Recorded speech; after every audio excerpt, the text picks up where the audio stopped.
First మీరు పనిచేసింది నాకు తెలిసి ఒకళ్ళిద్దరి దగ్గర పనిచేసినట్టున్నారు కదా? యా, హరీష్ గారి దగ్గర ఎక్కువ చేశాను. అంతేనా? యా, కూచిపూడి వెంకట గారి దగ్గర 2 సినిమాలు పనిచేశాను. మొదటి సినిమా జానపర్ 40 ప్లేస్, అవి 2 చేశాను. తర్వాత హరీష్ గారి దగ్గర మిరపకాయ నుంచి డీజే వరకు హరీష్ గారి దగ్గర. మిరపకాయ నుంచి ఎంట్రీ దొరికింది. ఓకే. యా, నాకు అంటే మొదటి సినిమా చేస్తున్నప్పుడు హరీష్ గారి పరిచయం నాకు. అంత ముందు నుంచి కూడా పరిచయం ఉంది, కానీ ఆ సినిమాకి బాగా క్లోజ్ అయ్యాం. ఆ సినిమాకి one of the dialogue writer Harish గారు. ఆ సినిమా జరుగుతున్న టైంలో ఒక షెడ్యూల్ అయిపోయే టైంకి హరీష్ గారికి షాక్ సినిమా ఓకే అయింది. ఆ తర్వాత నుంచి మేము ఇద్దరం ట్రావెల్ స్టార్ట్ చేసాం. ఆయనతో పాటే ఉన్నాను, హరీష్ గారితో పాటే ఉన్నాను. ఎవరైనా చెప్పారా మీ ఇద్దరు మాట్లాడుతుంటే సిమిలారిటీగా ఉంటుందని చెప్పారు ఎవరన్నా? చాలా సిమిలారిటీస్ అంటే చాలా మంది సొంత అన్నదమ్ములు కూడా అనుకుంటారు. ఎందుకంటే నేను అన్నయ్య అంటాను, తన తమ్ముడు అంటే లొకేషన్లో తమ్ముడు ఎక్కడ అంటాడు, నేను అన్నయ్య అని పిలుస్తాను కాబట్టి అందరూ సొంత అన్నదమ్ములు అనుకునేవాళ్ళు చాలా మంది కూడా. ఇందాక కూడా విషయంలో షేర్ చేసుకుని ఇలాగే ఒకసారి గబ్బర్ సింగ్ జరుగుతున్నప్పుడు కూడా కళ్యాణ్ గారు అలాగే అనుకున్నారు. మీరు నాన్ వెజ్ తినేస్తారు, మీ అన్నయ్య నాన్ వెజ్ తింటారు, నిష్టగా ఉంటారు, మీరు నాన్ వెజ్ తింటారు ఏంటంటే మా అన్న ఏంటంటే అని చూస్తే హరీష్ గారు సార్ నన్ను పరిచయం కలిసి ట్రావెల్ పని చేస్తున్నాను, అందువల్ల అన్నయ్య అంటే నాకు అలవాటు, నాకు తనతోనే నేను సొంతముడు కాదనంటే ఓకే ఓకే మీరు బ్రాహ్మణ్స్ కదా పర్లేదు మీరు నాన్ వెజిటేరియన్స్ అంటే సరే ఓకే సారీ అండి అంటే ఒక 30 days పని చేసిన తర్వాత కూడా కళ్యాణ్ గారు అర్థం కాలేదు. అప్పుడు కూడా సొంత అన్నదమ్ములు అనుకున్నారు చాలా మంది అనుకున్నారు, ఇప్పటికీ అనుకుంటారండి. ఓకే, టాపిక్ వచ్చింది ఒకటి, పవన్ కళ్యాణ్ గారితో వర్క్ చేశారు, ఆయనతో వర్కింగ్ ఎక్స్పీరియన్స్ ఎలా ఉంటుంది ఆన్ సెట్? మాకైతే గబ్బర్ సింగ్ టైంలో మేము ఫస్ట్ చాలా టెన్షన్ పడ్డామండి. అందరూ పక్కన వచ్చిన ఫీడ్బ్యాక్లు అలా ఉంటుంది ఇలా ఉంటుంది, ఆయన మూడు బాగాలేకపోతే వెళ్ళిపోతారు, సరైనగా ఎవరితో మాట్లాడరు, ఇలా ఉంటుంది మూడు డిస్టర్బ్ చేస్తే వెళ్ళిపోతారు అంటే చాలా రకరకాలు చెప్తూ ఉంటారు ఇండస్ట్రీ. అలాగే అనుకున్నాం. కానీ డే 1 నుంచి డే 1 షార్ట్ రెడీకి ముందు అక్కడ కూర్చున్న లాంగ్లో ఉండేవాళ్ళు, మనం వెళ్ళి చెప్తే వస్తుండేవాళ్ళు. అలా 2-3 days అయిపోయిన తర్వాత అంటే మనం మనతో వచ్చిన ఒక ర్యాప్ పెరగదు కదా ఆయనకి.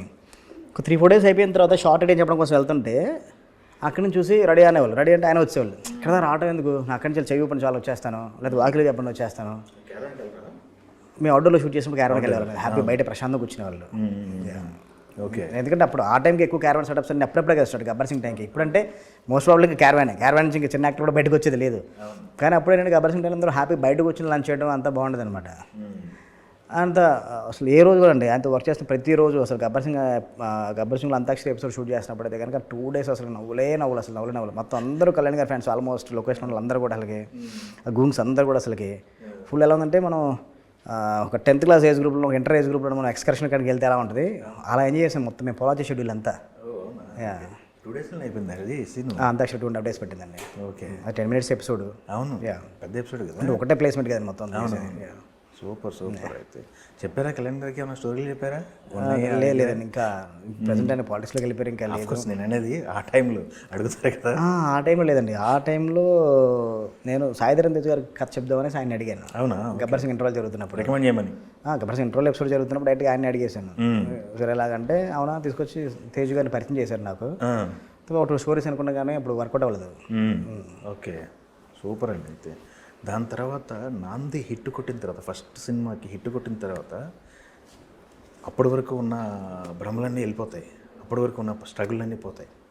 హిట్ తర్వాత ఇండస్ట్రీ నుంచి వచ్చిన రెస్పాన్స్ ఏంటి? దాని తర్వాత ఉగ్రం తర్వాత మిక్స్డ్ రిజల్ట్ వచ్చింది. ఉగ్రం తర్వాత ఇండస్ట్రీ ఎలా తీసింది, మీరు ఎలా ఫేస్ చేశారో, ఎలా ఓవర్కమ్ చేసుకున్నారు ఇవన్నీ? అంటే బేసిక్గా ఒకటి సార్ నేను హరీష్ గారి పని చేసినప్పుడు గబ్బర్ సింగ్ చూశాను, బ్లాక్ బాస్టర్ అయిపోయిన రామే వస్తా డిజాస్టర్ చూశాను. అవును, ఆ స్ట్రగుల్ నేను కూడా ఫేస్ చేశాను అనమాట. ఎందుకంటే నేను ఆ 2 సినిమాలు అంతే ఓన్ చేసుకుని పని చేశాను. నేను 2 సినిమాలు అంతే ఓన్ చేసుకుని పని చేశాను. అంతే లాస్ట్ 3 months నిద్రపోకుండా పని చేసిన రోజులు ఉన్నాయి 2 సినిమాలకి. నాంది ఫస్ట్ మార్నింగ్ షో అయిపోయిన మన మీడియా మిత్రులు అందరూ ఫోన్ చేసి అద్దరిపోయింది పోయే మామూలు లేదు వాళ్ళకి నరేష్ అన్న కంబ్యాక్ అని చెప్పారు. హ్యాపీ. ఓకే, మనం అనుకున్నాం ఒక సక్సెస్ సినిమా తీసాం. ఓకే, దాని అయితే ఎప్పుడెక్కడైతే ఎక్కించుకోలేదు నేను. ఎందుకంటే సక్సెస్ ఫెయిల్యూర్ అన్నది మన చేతుల్లో లేని పని. అంతే కష్టపడి ఉగ్రం తీసాం. అనుకున్న దాంట్లో 10-15% మనం రీచ్ అవ్వలేకపోయాం.